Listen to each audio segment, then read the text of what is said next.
एक बार की बात है, किसी शहर में एक बड़े से पेड़ पर एक पक्षी रहता था, जिसका नाम था सिंधुक। सबसे चौंकाने वाली बात ये थी कि उस पक्षी का मल सोने में बदल जाता था। ये बात किसी को भी पता नहीं थी। एक बार उस पेड़ के नीचे से एक शिकारी गुजर रहा था। शिकारी उस पेड़ के नीचे आराम करने के लिए ठहरा। वो आराम कर ही रहा था कि इतने में सिंधुक पक्षी ने उसके सामने मल त्याग कर दिया। जैसे ही पक्षी का मल जमीन पर पड़ा, वो सोने में बदल गया। ये देखते ही शिकारी बहुत खुश हुआ और उसने उस पक्षी को पकड़ने के लिए जाल बिछाया। सिंधुक जाल में फंस गया और शिकारी उसे अपने घर ले आया। पिंजरे में बंद सिंधुक को देख शिकारी को चिंता सताने लगी कि अगर राजा को इस बारे में पता चला तो वो न सिर्फ सिंधुक को दरबार में पेश करने को कहेंगे बल्कि मुझे भी सजा देंगे।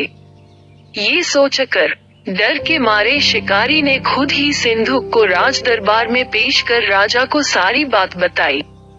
राजा ने आदेश दिया कि सिंधुक को सावधानी से रखा जाए और उसे अच्छे से खाना खिलाया जाए।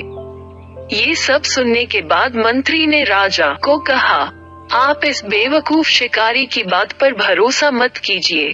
कभी ऐसा होता है क्या कि कोई पक्षी सोने का मल त्याग करे? इसलिए अच्छा होगा कि इसे आजाद करने का आदेश दे। मंत्री की बात सुनकर राजा ने चिड़िया को आजाद करने का आदेश दिया। सिंधुक उड़ते उड़ते राजा के दरवाजे पर सोने का मल त्याग करके गया। ये देखते ही राजा ने मंत्रियों को उसे पकड़ने का आदेश दिया, लेकिन तब तक वो पक्षी उड़ चुका था।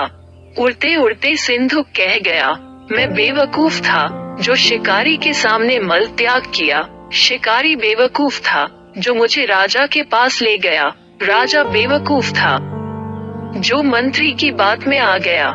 सभी बेवकूफ एक जगह ही है। कहानी से सीख कभी भी दूसरे की बातों में नहीं आना चाहिए और अपने दिमाग से काम लेना चाहिए।